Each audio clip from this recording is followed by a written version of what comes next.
Hey you guys, it's Peter, and welcome to my channel, Peterisms, where I tell stories of my life and just little things that I have learned as I have grown into the person that I am today.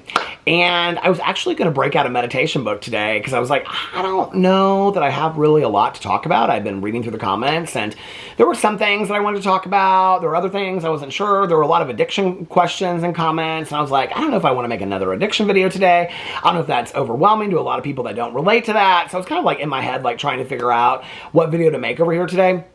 But I hadn't made a video yet in February on this channel, so I was like, okay, it's time to get started. We need to make a video over here today, right? So I was going to break out a meditation book, and I've literally just been sitting here filming video after video, just turning off the camera and starting it again. So I thought, you know what, I'm just going to kind of like look up some positive affirmations. So I Google searched it, and it's interesting when you look up positive affirmations, it either comes up with books that you can buy, or it comes up with websites that just have single sentences of positive affirmations. So I found one. It's called The Good Trade, and I thought that I would just read you some of these affirmations just in a row, right? Asking for help is a sign of self-respect and self-awareness. And I love that so much. You know, I think, and I'm just going to kind of give you brief comments on what I think about each of these positive affirmations. In my youth, well, and when I say that, I mean more of like after I got sober in my early days of sobriety, I had a really hard time asking for help, you know, of anybody, asking for directions, asking for how to learn how to do something, asking for this. I had a really hard time doing that because I always felt that asking for help equated to weakness or stupidity. And I always was somebody that felt weak and not very smart anyway, and so it kind of felt, you know, fed into that. What I learned was that the more that I asked for help, and people, I have to tell you, 90%, 99% of the time, if you ask somebody for help, they are more than willing to give it to you. You know, it's like, I can remember years ago when my brother-in-law was like trying to figure out like he wanted to do this and he wanted to do that, and he wanted to go into like, this is not what he does, but he wanted to go into engineering skate parks. And I said, why don't you Google search like the 3 biggest skate park engineers in the country or in the world, and then email them and say, this is what I'm really interested in going into. Why don't, or would you be willing to, why don't you? Yeah, I said to him, why don't you email them and say, you know, this is what I'm really interested in going into. Would you be willing to give me some suggestions on what you did and what you think is the best route for me to become a skateboard park engineer? And, you know, I've always believed that if somebody does what you want to do, ask them how they got where they got. You know, it's very much a recovery saying. And so over time, I've learned to be better at asking for help. I don't think there's any shame in it whatsoever. And I actually think that it shows a lot of strength, you know, to ask for help. I haven't really known a lot of people, like when you're driving in a car and like they're totally lost, you know, it's like they refuse to ask for help. I've known a few people like that, but I haven't known many. And I think that any time in life that you can ask for help in doing something, it's really a teaching moment for the other person. It's giving the other person an opportunity for a teaching moment, you know, or an opportunity to help you move. And you can always repay back the help at some point, you know.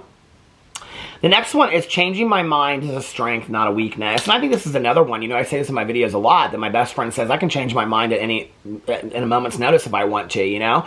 And I think that often when we change our minds about something, people think that we're being swayed, or somebody has like, you know, changed our opinion, or we're being peer pressured to think about another way, when actually what it is that we're seeing more evidence and we're making up our mind as we go, you know, into something. And so absolutely changing your mind is not a weakness whatsoever. It's a strength. I love that these are all really strength-based.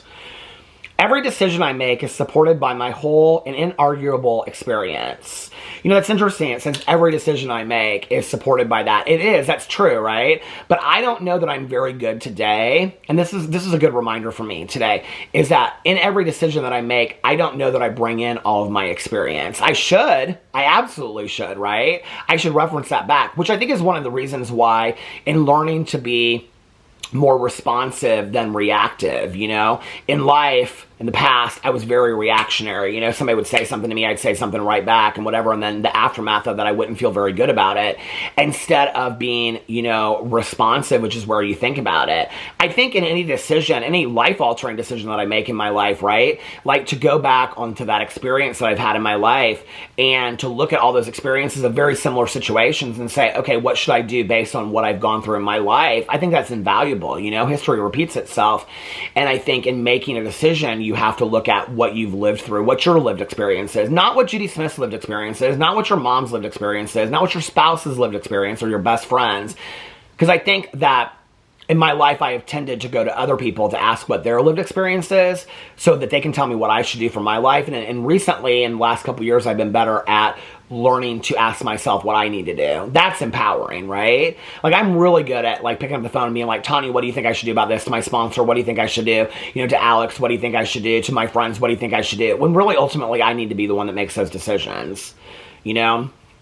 I can remember when I got out of my last relationship, I think both of us knew, well, he said later that he knew it was over too, but both of us did. And I didn't really know if I wanted to end it or if I didn't want to, but I knew that if I was going to make that decision, it was going to be on my own. It wasn't going to be me being coerced or, you know, persuaded by somebody else. And I really, like, most of my friends in my life won't really give me, you know, they'll say I don't really want to weigh in on something that is such a serious decision. But the weeks leading up to it, I purposely did not talk to anybody about what I was going through because I knew that I wanted to make that decision. And later, I didn't want to regret it and blame it on somebody and be like, well, you told me to do this. In my head, I'm not the kind of person that would probably say that. Well, maybe I would back then. I don't know. But, you know, I don't want to blame somebody for a choice that was mine to make, but I went to them for suggestions or advice, you know?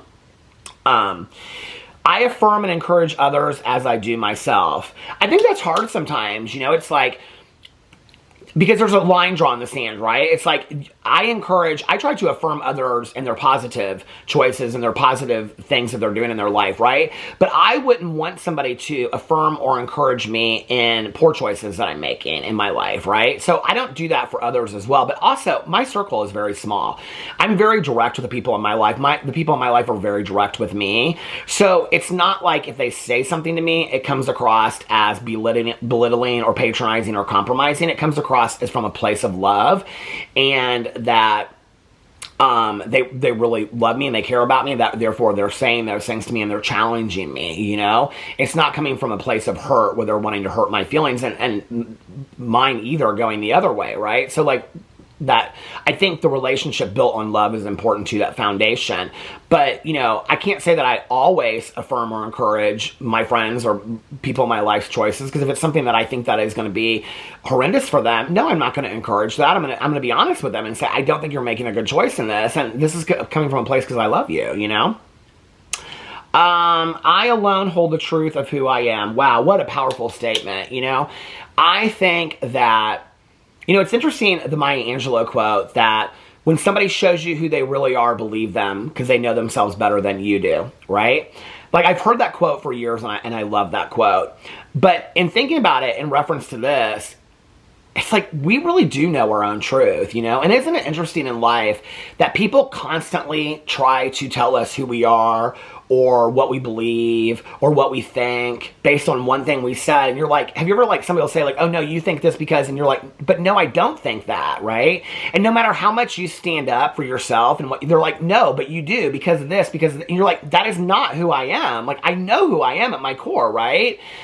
But that's when I think for me, the evaluation steps into having to look at why is what I'm putting out there into the world coming across to people that they might think these things about me? Because if it's so strongly that I don't want to be seen that way, then I need to be careful and I need to take a look at what I'm putting out there in the world that people would think those things. But ultimately, I know who I am. I know my truth. You can't tell that about me. Just like I can't say that about you. We all know ourselves better than anybody else does, right? I'm just going to kind of flip through some of these. I am capable of balancing ease and effort in my life. I'm capable of it. I'm not very good at it. This is where this is an affirmation, okay? I have to remember that these are statements of affirmations, not truth. This is what I need to remember every day. I am capable of balance and ease. I'm not very good at it, right? So today, Peter, I am capable of balance and ease, which means that I can balance things out in my life with ease. I'm not good at it, though. I'm not. In fact, it's kind of a funny story because I've shared this before on here probably and maybe in my vlog. I think it was my second sponsor I got, who was the husband of one of my friends. And I can remember, like, I was sitting in this meeting. He has since passed away from a heroin addiction, but he profoundly saved my life. I would not be here sober and alive today if it weren't for this man. And it breaks my heart when I think about him and how he passed. But I can remember sitting in a meeting with him, and the topic was balance in our lives. And it came to me, and here I am, early in sobriety, young in sobriety. And I mean, not super young, but I was, first 2 years of sobriety. And I was like, oh, and like, I do a pretty good job of balancing things in my life, balancing my friendships. I tried to sound like what sounded good and healthy, And it came to him, and I'll never forget, he was like, I have literally no balance in my life whatsoever. Like, I try to, but like my wife wants this, my kids want this, my work wants this. He's like, I'm no good at balance whatsoever. And what's interesting to me is in that moment, as much as people were going around the table talking about how much they wanted balance in their life, I desired that honesty, that raw honesty, more than anything else in life. And I still do, I still do. And forever I will think about his name was Steve. I will forever think about Steve's honesty, and he was just forthright, honest, and everything, and I'm so grateful for that, man. That was the day that I knew that I wanted him to be my sponsor. This is, I don't know, 27 and a half years ago. That was the moment that I knew I wanted his honesty, or that I wanted him to be my sponsor, because his honesty was so empowering to me. It was so attractive to me. And there's a lot of people that have led other people through 12-step programs that were unable to stay sober themselves. It breaks my heart. The man was so full of wisdom, and so it had so much insight, but he couldn't apply it to his own life, and it really makes me sad. Let's pick one more. I'm trying to... I am growing, and I am going at my own pace. I think this is really powerful. I just did a video on my Peter Does Stuff channel talking about the movie Good Grief that I watched last night about Dan Levy and talking about grieving, And I've recently been talking in my vlog about really struggling and the anniversary of the accident coming up, and that I'm really realizing that I'm grieving a lot of things and having a lot of feelings and emotions that I've really never addressed before, in the last 2 years.